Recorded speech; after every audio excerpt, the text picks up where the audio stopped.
Direita ou esquerda? Essa é uma pergunta e um debate que certamente você já participou várias vezes na vida e que nos últimos anos eu vinha tendo uma dúvida que eu resolvi gravar esse vídeo para compartilhar com vocês o resultado de algumas pesquisas e alguns estudos que eu fiz para poder sanar essa minha dúvida. Bom, o espectro político entre direita e esquerda sempre me causou dúvidas em relação a algumas pautas, como, por exemplo, LGBTQIA+, liberação das drogas, feminismo, algumas questões relativas a costumes, sempre me causaram dúvidas de qual é o motivo dessas pautas serem associadas à esquerda, porque, pelo menos para mim, a economia sempre foi a questão que delimitava a esquerda da direita. Por exemplo, a esquerda mais coletivista, a direita individualista, a esquerda defendendo que o Estado é que deve administrar as empresas, a direita defendendo as privatizações, reserva de mercado sempre foi uma pauta de esquerda, o livre mercado sempre foi defendido pela direita, a esquerda defende uma maior regulamentação da economia, a direita defende uma menor regulamentação, a esquerda é favorável aos acordos coletivos, como o movimento sindical, por exemplo, a direita favorável a acordos individuais, a esquerda defendendo uma seguridade social mais abrangente, os planos de aposentadoria, e a direita defendendo uma seguridade social menos abrangente. Questões de economia sempre me deixaram ver de forma clara o que era esquerda e o que era direita.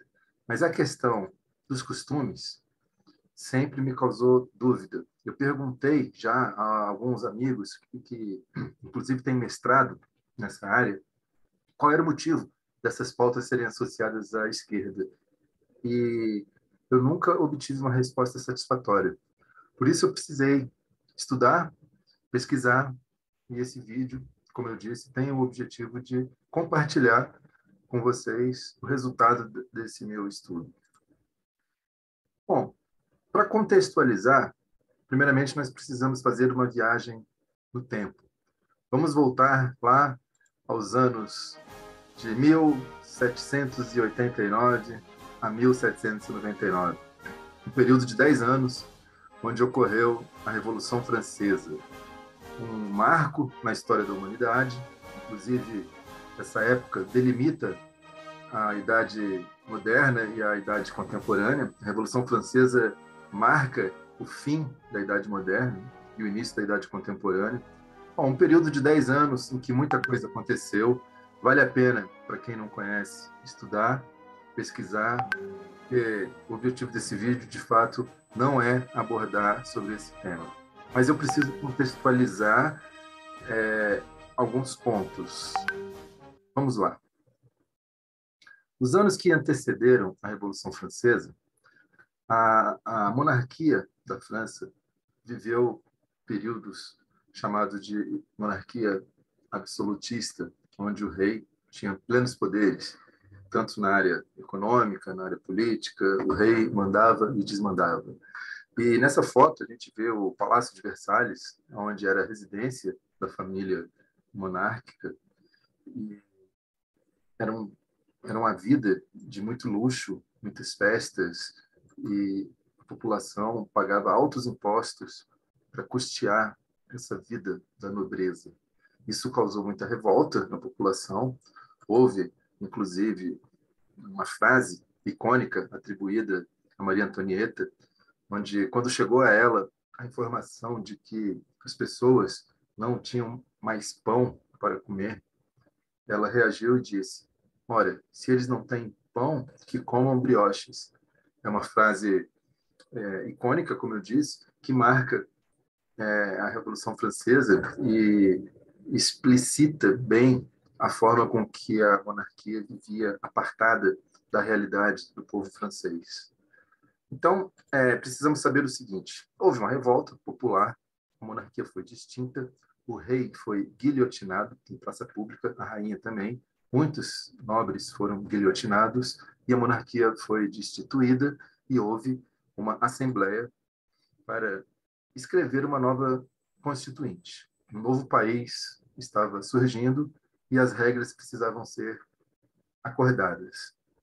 Nessas discussões, haviam dois grupos, onde um deles, chamados de girondinos, eram representados pela alta burguesia, que eram pequenos, médios e grandes comerciantes, fazendeiros, empresários, de um modo geral.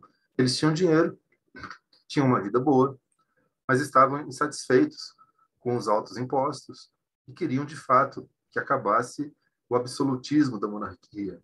Porém, eles defendiam que a monarquia continuasse, até porque muitos desses altos burgueses participavam da nobreza.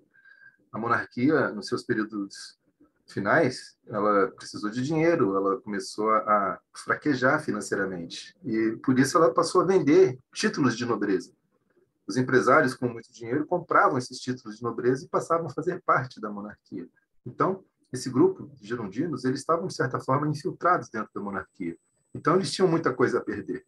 Eles eram favoráveis, sim, a uma mudança, porém que essa mudança fosse moderada. Já do outro lado, temos os jacobinos. Esses eram representados por pequenos burgueses, pequenos comerciantes, pobres de um modo geral, e eles sim não tinham nada a perder, eles eram favoráveis a uma revolução mais radical, extrema e até violenta, e pregavam pelo fim completo da monarquia. Esses dois grupos, eles brigaram muito, inclusive houve cabeças que foram guilhotinadas de um grupo do outro. No início, os jacobinos lideraram. No final, o líder dos jacobinos foi guilhotinado, os girondinos assumiram o poder. Enfim, o que importa, desculpa, o que importa nesse momento é a gente entender que nas assembleias os girondinos se sentavam à direita e os jacobinos à esquerda. Essa foi a origem do termo esquerda e direita, atribuindo à direita uma postura mais conservadora, devido aos interesses dos girondinos, e à esquerda uma postura mais agressiva, mais radical.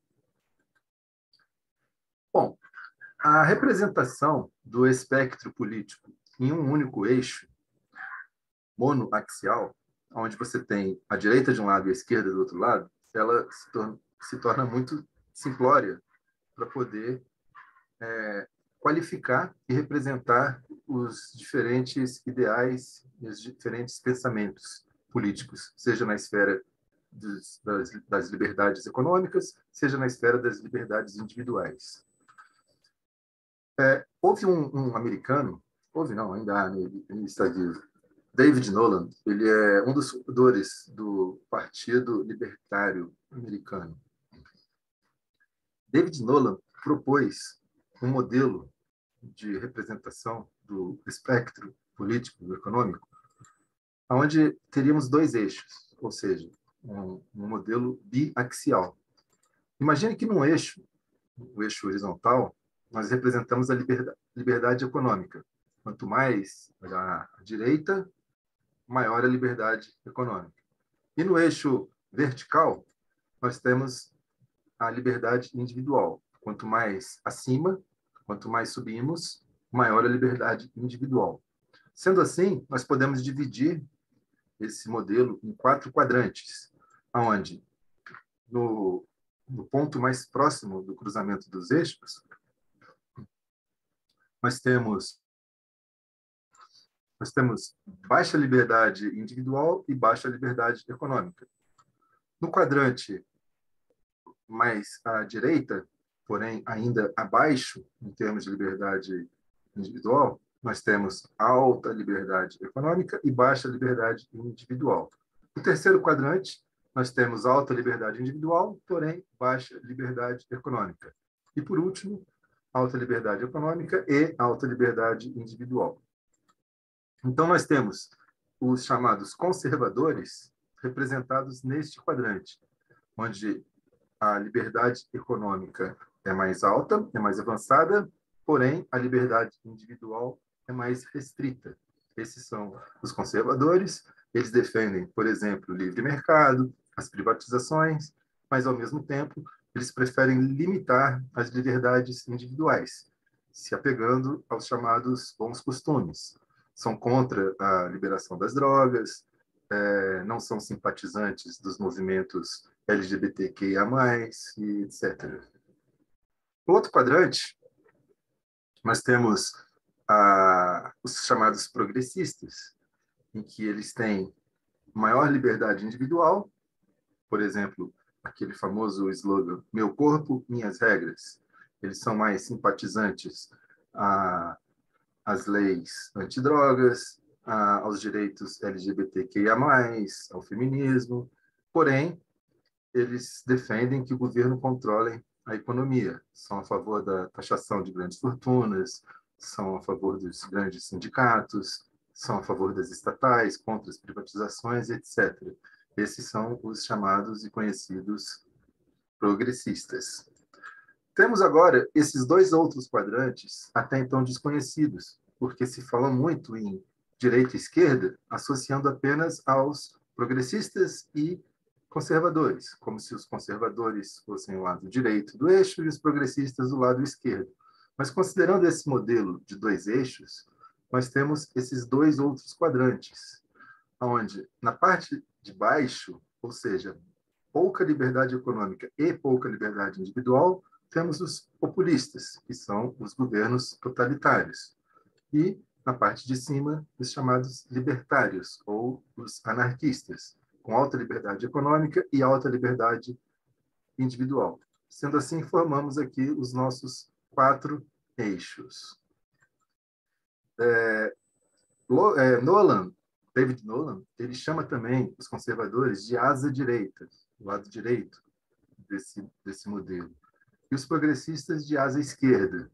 Então, este é o diagrama de Nolan, onde ele define aqui a ala direita, ou a asa direita, a asa esquerda, num eixo diagonal, né? E os populistas, ou os totalitários, no lado esquerdo, e os liberais, ou libertários, na parte superior. A fins de representação didática, esse diagrama sofreu uma rotação de 45 graus, ou seja, ele foi inclinado um pouco ao lado, um pouco mais ao lado, um pouco mais e mais um pouco até formar a representação que nós vemos hoje nos livros. Este, portanto, é o atual diagrama de Nolan. Bom, espero que vocês tenham apreciado o vídeo. Se gostaram, por favor, deixem um like, se inscrevam no meu canal e até a próxima.